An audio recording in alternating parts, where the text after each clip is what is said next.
അസ്സലാമലൈക്കും dear friends. ഇന്നത്തെ നമ്മുടെ റെസിപ്പി ബ്രേക്ക്ഫാസ്റ്റിനും ലഞ്ചിനും ഡിന്നറിനും ഒക്കെ ഉണ്ടാക്കിയെടുക്കാൻ പറ്റുന്ന നല്ല ടേസ്റ്റിയും ജ്യൂസി ആയിട്ടുള്ള ഒരു വിഭവമാണ്. പ്രത്യേകിച്ച് ഒരു കറിയുടെ ഒന്നും തന്നെ ആവശ്യമില്ല. അതുപോലെ തന്നെ ഇത് ഉണ്ടാക്കിയെടുക്കാനായിട്ട് വളരെ എളുപ്പമാണ്. സ്കൂളിലേക്ക് കുട്ടികൾക്ക് കൊടുത്തയക്കാനാണെങ്കിലും ഓഫീസിലേക്കാണെങ്കിലും അതുപോലെ തന്നെ നമ്മൾ ചെറിയ ടൂറൊക്കെ പോകുന്ന സമയമാണെങ്കിലും ഒക്കെ കൊണ്ടുപോകാൻ പറ്റിയ ഒരു പലഹാരമാണ്. അപ്പൊ നിങ്ങൾ എല്ലാവരും വീഡിയോ മുഴുവനായും സ്കിപ്പ് ചെയ്യാതെ കാണാൻ ശ്രമിക്കുക. ഈ വീഡിയോ ഒന്ന് ലൈക്ക് ചെയ്യാനും അതുപോലെ തന്നെ ചാനൽ ഇതുവരെയും സബ്സ്ക്രൈബ് ചെയ്യാത്തവർ ചാനൽ ഒന്ന് സബ്സ്ക്രൈബ് ചെയ്യാനും മറക്കല്ലേ.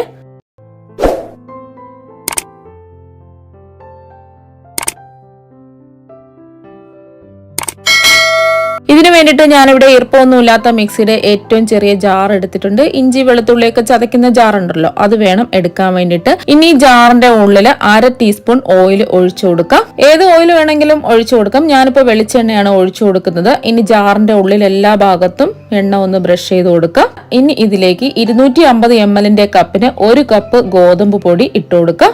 ഈ ഒരു അളവ് കപ്പ് ഇല്ലായെങ്കിൽ ഏതെങ്കിലും ഒരു ഗ്ലാസ് എടുക്കുക. അതിനനുസരിച്ച് വേണം മാവും വെള്ളവും അളന്നെടുക്കാൻ വേണ്ടിയിട്ട്. ഇനി ഇതിലേക്ക് ആവശ്യത്തിന് ഉപ്പിട്ട് കൊടുക്കാം. ഞാനിപ്പോൾ 1/2 ടീസ്പൂൺ ഉപ്പാണ് ഇട്ട് കൊടുക്കുന്നത്. ഉപ്പൊക്കെ അവരവരുടെ ഇഷ്ടത്തിനനുസരിച്ച് ചേർത്ത് കൊടുക്കുക. ഇനി ഉപ്പും മാവും ഒരു സ്പൂൺ വെച്ച് ഒന്ന് മിക്സ് ചെയ്തെടുക്കാം. ഇപ്പൊ അതൊന്ന് മിക്സ് ചെയ്തെടുത്തിട്ടുണ്ട്. ഇനി ഇതിലേക്ക് ആവശ്യത്തിന് വെള്ളം ഒഴിച്ചു കൊടുക്കാം. വെള്ളം എടുക്കുമ്പോൾ സാധാരണ പച്ചവെള്ളം തന്നെയാണ് എടുത്തിട്ടുള്ളത്, ചൂടുവെള്ളം ഒന്നും അല്ല. ഇപ്പൊ 1/2 കപ്പ് വെള്ളം എടുത്തിട്ടുണ്ട്. മാവ് അളന്നെടുത്ത അതേ കപ്പിന്റെ അളവിൽ 1/2 കപ്പ് വെള്ളമാണ് എടുത്തിട്ടുള്ളത്. നിങ്ങൾ മാവ് അളന്നെടുത്തത് ഗ്ലാസ്സിലാണെന്നുണ്ടെങ്കിൽ ഗ്ലാസിന്റെ പകുതി ഭാഗം വെള്ളം എടുക്കുക. നമ്മൾ എടുക്കുന്ന ഓരോ ഗോതമ്പ് പൊടിക്കും വെള്ളത്തിന്റെ അളവ് വ്യത്യാസം ഉണ്ടാവും. അത് നോക്കിയിട്ട് വേണം വെള്ളം ഒഴിച്ചു കൊടുക്കാൻ. ഇപ്പൊ ഞാൻ എടുത്തിരിക്കുന്ന 1 കപ്പ് മാവിന് 1/2 കപ്പ് വെള്ളം മുഴുവനും വേണ്ട. അതുകൊണ്ടാണ് ഈ 1/2 കപ്പ് വെള്ളത്തിൽ നിന്നും 1 ടേബിൾ സ്പൂൺ വെള്ളം എടുത്തു മാറ്റിയത്.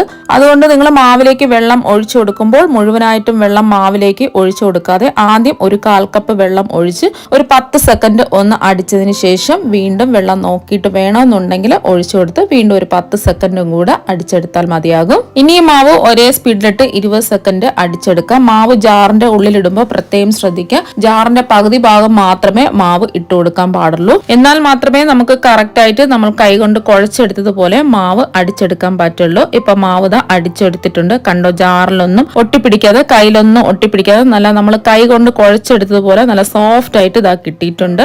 നമ്മൾ ഒഴിച്ചു കൊടുത്ത വെള്ളം കറക്റ്റ് ആയിരുന്നു. മാവ് നല്ല പെർഫെക്റ്റ് ആയിട്ട് കിട്ടിയിട്ടുണ്ട്. ഇങ്ങനെ നമ്മൾ മിക്സിയുടെ ജാറിൽ അടിച്ചെടുക്കുമ്പോൾ ഒരുപാട് സമയം മാവ് കുഴച്ച് ബുദ്ധിമുട്ടേണ്ട ആവശ്യമൊന്നുമില്ല. വെറും സെക്കൻഡുകൾക്കുള്ളിൽ തന്നെ നമ്മൾ കൈ കൊണ്ട് കുഴച്ചെടുത്തതുപോലെ നല്ല സോഫ്റ്റ് ആയിട്ട് അടിച്ചെടുക്കാൻ പറ്റും. ഇപ്പൊ കണ്ടില്ലേ, ജാറിന്റെ ഉള്ളിലൊന്നും ഒട്ടിപ്പിടിക്കാതെ കയ്യിലൊന്നും ഒട്ടിപ്പിടിക്കാതെ മാവ് കറക്റ്റ് ആയിട്ട് കിട്ടിയിട്ടുണ്ട്.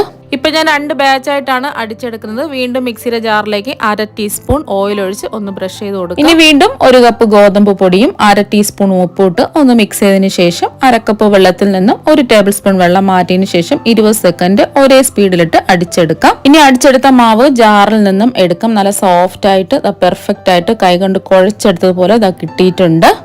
ഇനി അടിച്ചെടുത്ത മാവ് ഒരു ബൗളിൽ ഇട്ട് കൊടുക്കാം. ഇനി മാവ് കുഴച്ചെടുക്കേണ്ട ആവശ്യമൊന്നുമില്ല, ജസ്റ്റ് ഒന്ന് ഉരുട്ടിയെടുത്താൽ മാത്രം മതി. ഇപ്പൊ മാവ് ഉരുട്ടി എടുത്തിട്ടുണ്ട്. ഇപ്പൊ കണ്ടില്ലേ, മാവ് നല്ല സോഫ്റ്റ് ആയിട്ട് കിട്ടിയിട്ടുണ്ട്. അഥവാ നിങ്ങൾക്ക് മാവ് കറക്റ്റ് ആയിട്ട് കിട്ടിയില്ല, ഒട്ടിപ്പിടിക്കുന്നുണ്ടെങ്കിൽ നമുക്ക് കുറച്ച് ഗോതമ്പ് പൊടി ഇട്ട് കൊടുത്ത് ഒന്ന് ഉരുട്ടിയെടുത്താൽ മതിയാകും. ഇനി മാവിന്റെ പുറം ഡ്രൈ ആവാതിരിക്കാൻ വേണ്ടിയിട്ട് മാവിന്റെ എല്ലാ ഭാഗത്തും കുറച്ച് ഓയിൽ ഒന്ന് ബ്രഷ് ചെയ്ത് കൊടുക്കാം. ഇനി ഇത് മൂടി വെച്ച് കുറച്ച് സമയം മാറ്റി വെക്കാം. ഇനി മാവ് റെസ്റ്റ് ചെയ്യാൻ വെച്ചിരിക്കുന്ന സമയം കൊണ്ട് നമുക്ക് കുറച്ച് കാര്യങ്ങൾ ചെയ്യാനുണ്ട്. മിക്സിയുടെ ചെറിയ ജാർ എടുക്കുക. ഇതിലേക്ക് 1/4 കപ്പ് തേങ്ങ ഇട്ട് കൊടുക്കാം. ഇപ്പൊ ഞാൻ ഇതുപോലെ ചെറിയ ചെറിയ കുഞ്ഞു കുഞ്ഞു പീസുകളായിട്ടാണ് കട്ട് ചെയ്തെടുത്തിട്ടുള്ളത്. തേങ്ങയുടെ ബ്രൗൺ ഭാഗം മാറ്റിയതിന് ശേഷമാണ് ജാറിൽ ഇട്ട് കൊടുക്കാൻ വേണ്ടിയിട്ട്. ഞാനിപ്പോ 250 ml കപ്പിന് 1/4 കപ്പ് തേങ്ങയാണ് എടുത്തിട്ടുള്ളത്. സാധാരണ നമ്മൾ ചിരകി എടുത്ത തേങ്ങ ആണെന്നുണ്ടെങ്കിൽ 1 കപ്പ് തേങ്ങ എടുത്താൽ മതിയാകും. ഈ തേങ്ങ എടുക്കുമ്പോഴും തേങ്ങയുടെ ബ്രൗൺ ഭാഗം മാറ്റിയതിന് ശേഷം മാത്രമേ എടുക്കാവൂ. ഇനി തേങ്ങ ഒന്ന് പൊടിച്ചെടുക്കാം. പൊടിച്ചെടുക്കുമ്പോൾ പ്രത്യേകം ശ്രദ്ധിക്കുക, ഒരേ സ്പീഡിലിട്ട് പൊടിച്ചെടുക്കാതെ പൾസ് ചെയ്ത് വേണം പൊടിച്ചെടുക്കാൻ വേണ്ടിയിട്ട്. ഇപ്പൊ തേങ്ങ പൊടിച്ചെടുത്തിട്ടുണ്ട്. കണ്ടില്ലേ, തേങ്ങ മുഴുവനും പൊടിഞ്ഞു കിട്ടിയിട്ടുണ്ട്. ഈ ഒരു പരുവത്തിന് വേണം തേങ്ങ പൊടിച്ചെടുക്കാൻ. ഇനി ഒരു പാൻ ചൂടാക്കാൻ വെച്ചിട്ട് പാൻ അങ്ങ് ഒരുപാട് ചൂടാവരുത്, ലോ ടു മീഡിയം ഫ്ലെയിം വേണം വെക്കാൻ വേണ്ടിയിട്ട്.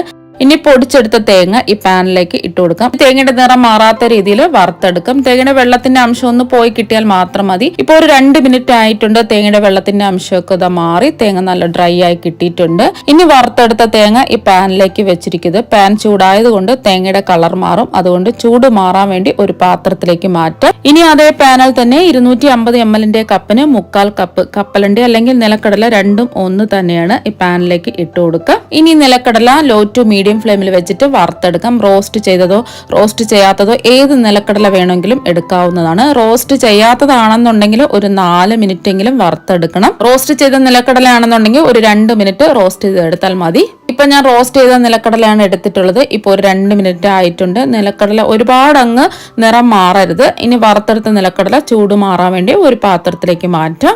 ഇപ്പൊ നമ്മൾ വറുത്ത് മാറ്റി വെച്ച നിലക്കടല ചൂട് മാറിയിട്ടുണ്ട്. ഇനി ഇതിന്റെ തൊലി കളഞ്ഞതിന് ശേഷം മിക്സിയുടെ ഈർപ്പമൊന്നുമില്ലാത്ത ചെറിയ ജാറിലേക്ക് ഇട്ട് കൊടുക്കാം. നിലക്കടല ഒരുപാട് അങ്ങ് പൊടിച്ചെടുക്കരുത്. നിലക്കടല തരിതരിപ്പായിട്ട് വേണം പൊടിച്ചെടുക്കാൻ വേണ്ടിയിട്ട്. അതുപോലെ തന്നെ ഇത് പൊടിച്ചെടുക്കുമ്പോഴും പ്രത്യേകം ശ്രദ്ധിക്കുക. ഒരേ സ്പീഡിലിട്ട് നിലക്കടല പൊടിച്ചെടുക്കരുത്. എന്നാൽ പിന്നെ ഇതിൽ നിന്നും എണ്ണ ഇറങ്ങി വരും. അത് ഉണ്ടാവാതിരിക്കാൻ വേണ്ടിയിട്ട് പൾസ് ചെയ്ത് അതായത് നിർത്തി വേണം പൊടിച്ചെടുക്കാൻ വേണ്ടിയിട്ട്. ഇത് കണ്ടില്ലേ, ഈ ഒരു പരുവത്തിന് വേണം പൊടിച്ചെടുക്കാൻ. ഇനി ഒരു ഗ്രേറ്റർ എടുത്തിട്ടുണ്ട്. ഇനി ഈ ഗ്രേറ്ററിന്റെ വലിപ്പമുള്ള ഹോളിൽ കൂടി കുറച്ച് ശർക്കര ഒന്ന് ഗ്രേറ്റ് ചെയ്തെടുക്കാം. ഇനി ഗ്രേറ്റ് ചെയ്തെടുത്ത ശർക്കര ഒന്ന് അളന്നും കൂടി കാണിച്ചു തരാം. 250 ml കപ്പിന് 1 കപ്പ് ശർക്കരയാണ് ഗ്രേറ്റ് ചെയ്തെടുത്തിട്ടുള്ളത്. നമുക്ക് വേണ്ടതും 1 കപ്പ് ശർക്കരയാണ്. അപ്പോൾ ശർക്കര ഗ്രേറ്റ് ചെയ്തെടുക്കുന്നതിന് പകരം കത്തി കൊണ്ട് ചീകി എടുത്താലും മതി. ഇനി ഒരു ബൗളില് വറുത്ത് വെച്ച തേങ്ങ ഇട്ട് കൊടുക്കാം. ഇനി പൊടിച്ചു വെച്ച നിലക്കടലയും ഗ്രേറ്റ് ചെയ്ത് വെച്ച 1 കപ്പ് ശർക്കരയും ഇട്ട് കൊടുക്കാം. ഇനി ഇതിലേക്ക് ഫ്ലേവറിന് വേണ്ടിയിട്ട് 1 ടീസ്പൂൺ ഏലക്കാപ്പൊടിയും കൂടി ഇട്ട് കൊടുക്കാം. ഏലക്കാപ്പൊടി ടേസ്റ്റ് ഇഷ്ടമല്ല എന്നുണ്ടെങ്കിൽ ഏലക്കാപ്പൊടി ഒഴിവാക്കാം. ഇപ്പൊ ഞാൻ പഞ്ചസാരയും കൂട്ടി ചേർത്തത് കൊണ്ടാണ് 1 ടീസ്പൂൺ ഏലക്കാപ്പൊടി എടുത്തിട്ടുള്ളത്. അല്ലാന്നുണ്ടെങ്കിൽ 1/2 ടീസ്പൂൺ ഏലക്കാപ്പൊടി എടുത്താൽ മതിയാകും. ഇനി എല്ലാം ഒന്ന് മിക്സ് ചെയ്തെടുക്കാം. കൈ കൊണ്ടോ ഒരു സ്പൂൺ കൊണ്ടോ ഇതുപോലെ ഒന്ന് മിക്സ് ചെയ്തെടുത്താൽ മതി. തേങ്ങയും നിലക്കടലയും ശർക്കരയും ഒന്ന് മിക്സ് ആയി കിട്ടിയാൽ മാത്രം മതി. ഇപ്പൊ എല്ലാം ഒന്ന് മിക്സ് ചെയ്തെടുത്തിട്ടുണ്ട്. ഇനി ഇത് മാറ്റി വെക്കാം. ഇനി നമ്മൾ റെസ്റ്റ് ചെയ്യാൻ വെച്ചിരിക്കുന്ന മാവ് തുറന്ന് നോക്കാം. ഇപ്പൊ മാവ് ഒന്നുകൂടി കുഴക്കേണ്ട ആവശ്യമൊന്നുമില്ല. മാവ് നല്ല സോഫ്റ്റ് ആയിട്ട് തന്നെ ഇരിപ്പുണ്ട്. ഇനി ചപ്പാത്തിക്കൊക്കെ മാവ് ഉരുട്ടിയെടുക്കുന്നത് പോലെ ഉരുളകളാക്കി എടുക്കാം. നമ്മൾ ഉരുട്ടിയെടുക്കുന്ന മാവ് എല്ലാ ഉരുളകളും ഒരേ വലിപ്പത്തിൽ ഉള്ളതായിരിക്കണം. ഇപ്പൊ ആ മാവെല്ലാം ഉരുട്ടിയെടുത്തിട്ടുണ്ട്. ഇനി ഈ മാവ് ഒന്ന് പരത്തിയെടുക്കാം. നമ്മൾ ചപ്പാത്തിക്കൊക്കെ പരത്തുന്നത് പോലെ തന്നെയാണ് പരത്തിയെടുക്കേണ്ടത്. ആദ്യം കുറച്ച് ഗോതമ്പ് പൊടി ഒന്ന് വിതറി ഇട്ട് കൊടുത്തതിന് ശേഷം ഒരു ഉരുള മാവ് എടുക്കുക. ഇനി മാവിന്റെ എല്ലാ ഭാഗത്തും മാവ് എത്തണം. എന്നിട്ട് ജസ്റ്റ് ഒന്ന് കൈവച്ച് ഇതുപോലെ പ്രസ് ചെയ്ത് ഒന്ന് പരത്തി കൊടുക്കാം. മാവിന്റെ എല്ലാ വശവും ഒരേ കനത്തിൽ പരത്തിയെടുക്കാം. പരത്തിയെടുക്കുമ്പോൾ പ്രത്യേകം ശ്രദ്ധിക്കാം, ഒരുപാട് അങ്ങ് കട്ടിക്ക് പരത്തിയെടുക്കരുത്. നമ്മൾ ഉരുട്ടിയെടുത്ത മാവെല്ലാം ഇതുപോലെ ഒന്ന് പരത്തിയെടുക്കാം. ഇപ്പൊ എല്ലാ മാവും പരത്തിയെടുത്തിട്ടുണ്ട്. ഇപ്പൊ പരത്തിയെടുത്തിൽ നിന്നും ഒരു മാവ് എടുത്തിട്ടുണ്ട്. ഇനി ഇതിന്റെ എല്ലാ ഭാഗത്തും നെയ്യൊന്ന് ബ്രഷ് ചെയ്ത് കൊടുക്കാം. ഇനി നമ്മൾ മിക്സ് ചെയ്ത് വെച്ചിരിക്കുന്നത് ഇതുപോലെ കയ്യിൽ ഒരു പിടി മിക്സ് എടുക്കുക. പരത്തിയ മാവിന്റെ നടുവിലായിട്ട് വെച്ചു കൊടുക്കുക. ഇനി ഫില്ലിങ് കൈ വെച്ചൊന്ന് പരത്തി ഒന്ന് ലെവൽ ചെയ്തും കൂടി കൊടുക്കുക. മാവിന്റെ എല്ലാ ഭാഗത്തും നിരത്തി വെച്ചു കൊടുക്കരുത്. ഇതുപോലെ നടുഭാഗത്ത് മാത്രം ഇതുപോലെ നിരത്തി വെച്ചു കൊടുത്താൽ മതിയാകും. ഇനി പരത്തിയെടുത്ത ഒരു മാവ് ഈ മിക്സിന്റെ മുകളിലായിട്ട് ഇതുപോലെ വെച്ചു കൊടുക്കാം. ഇനി കൈവച്ച് ഇതിന്റെ സൈഡൊക്കെ നല്ലതുപോലെ പ്രസ് ചെയ്ത് ഒട്ടിച്ചു കൊടുക്കണം.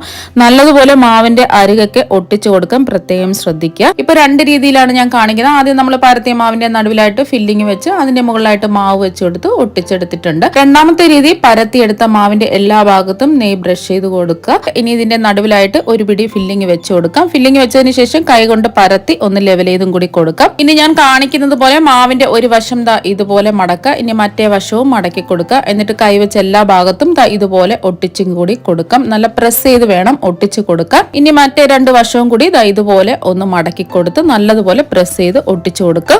ഇങ്ങനെ നല്ലതുപോലെ ഒട്ടിച്ചെടുത്തില്ല എങ്കിൽ നമ്മൾ ചുട്ടെടുക്കുന്ന സമയം ഫില്ലിങ് മുഴുവനും പുറത്തു വരും. അത് ഉണ്ടാവാതിരിക്കാൻ വേണ്ടിയിട്ട് ഒന്നുകിൽ വെള്ളം വെച്ച് അതിന്റെ സൈഡൊക്കെ ഒന്ന് തേച്ചതിന് ശേഷം എല്ലാ വശവും നല്ലതുപോലെ ഒട്ടിച്ചെടുക്കുക. ഇപ്പൊ ഞാൻ വെള്ളം വെച്ചൊന്നും ഒട്ടിച്ചു കൊടുക്കാതെ തന്നെ നല്ലോണം പ്രസ് ചെയ്ത് കൈവച്ച് ഒട്ടിച്ചെടുത്തിട്ടുണ്ട്. ഇനി ചൂടായി കിടക്കുന്ന പാനിലേക്ക് നെയ്യ് ബ്രഷ് ചെയ്ത് കൊടുക്കാം. നെയ്യിന് പകരം ബട്ടർ എടുക്കുകയോ ഓയിൽ എടുക്കുകയോ ചെയ്യാം. പക്ഷെ നെയ്യ് ചേർക്കുമ്പോഴാണ് ഇതിന് പ്രത്യേക ഒരു ടേസ്റ്റ് ഉണ്ടാവുന്നത്. ഇനി ഫില്ലിംഗ് വെച്ച് പരത്തിയെടുത്ത മാവ് പാനിലേക്ക് ഇട്ട് കൊടുക്കാം. ഇനി മാവിന്റെ പുറത്തും കൂടി നെയ്യ് ബ്രഷ് ചെയ്ത് കൊടുക്കാം. ഇനി ഒരു സൈഡ് വെന്ത് വരുമ്പോൾ തിരിച്ചിട്ട് കൊടുക്കാം. അങ്ങനെ തിരിച്ചു മറിച്ചു ഇട്ട് ഇതുപോലെ ഒന്ന് ചുട്ടെടുക്കാം. ഇനി രണ്ടാമത് പരത്തിയെടുത്ത മാവ് 3 നെയ്യ് ബ്രഷ് ചെയ്ത പാനിലേക്ക് വെച്ച് കൊടുക്കാം. ഇതിന്റെ മുകളിലും നെയ്യ് ബ്രഷ് ചെയ്ത് കൊടുക്കാം. ഇനി ഒരു സൈഡ് വെന്ത് വരുമ്പോൾ തിരിച്ചിട്ട് കൊടുക്കാം. അങ്ങനെ തിരിച്ചു മറിച്ചു വിട്ട് എല്ലാം ഇതുപോലെ ഒന്ന് ചുട്ടെടുക്കുക. ഇപ്പൊ ഇതാ ചുട്ടെടുത്തിട്ടുണ്ട്. ഇപ്പൊ കണ്ടില്ലേ, കാണാൻ തന്നെ നല്ല ഭംഗിയാണ്, കഴിക്കാൻ വേണ്ടിയിട്ട് അടിപൊളി ടേസ്റ്റ് ആണ്. ഇപ്പൊ എല്ലാം എന്താ ചുട്ടെടുത്തിട്ടുണ്ട്.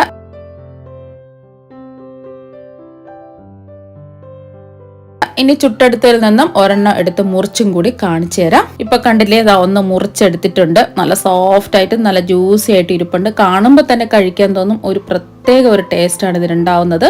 ഒരു പ്രാവശ്യം ഇത് കഴിച്ചു നോക്കിയാൽ വീണ്ടും വീണ്ടും കഴിക്കാൻ തോന്നും. ഇതിന്റെ ടേസ്റ്റ് പറഞ്ഞറിയിക്കാൻ പറ്റില്ല, അത്രയ്ക്ക് നല്ല അടിപൊളി ടേസ്റ്റ് ആണ്. നമ്മൾ ഇതിലെല്ലാം വറുത്ത് ചേർത്തത് കൊണ്ട് ഇത് പുറത്ത് ഒരാഴ്ച വരെ നമുക്ക് സൂക്ഷിച്ച് വെക്കാൻ പറ്റും. ഇനി രാവിലെ നമ്മൾ കറി വെച്ച് ബുദ്ധിമുട്ടേണ്ട ആവശ്യമൊന്നുമില്ല. ബ്രേക്ക്ഫാസ്റ്റിനും ലഞ്ചിനും ഡിന്നറിനൊക്കെ ആയിട്ട് കുട്ടികൾക്കായാലും വീട്ടുകാർക്കായാലും കൊടുത്തു വിടാനൊക്കെ പറ്റിയ ഒരു പലഹാരമാണ്. സിമ്പിളായിട്ട് നമുക്ക് ചെയ്തെടുക്കാൻ പറ്റും. ഹെൽത്തി ആയിട്ടുള്ള ഒരു പലഹാരം കൂടിയാണ്. അപ്പോൾ നിങ്ങൾ എല്ലാവരും ഇതുപോലെ ഒന്ന് ട്രൈ ചെയ്ത് നോക്കുക. തീർച്ചയായും നിങ്ങൾക്ക് എല്ലാവർക്കും ഇഷ്ടപ്പെടും. അപ്പോൾ നമുക്ക് മറ്റൊരു വെറൈറ്റി ഡിഷുമായിട്ട് വീണ്ടും കാണാം. താങ്ക്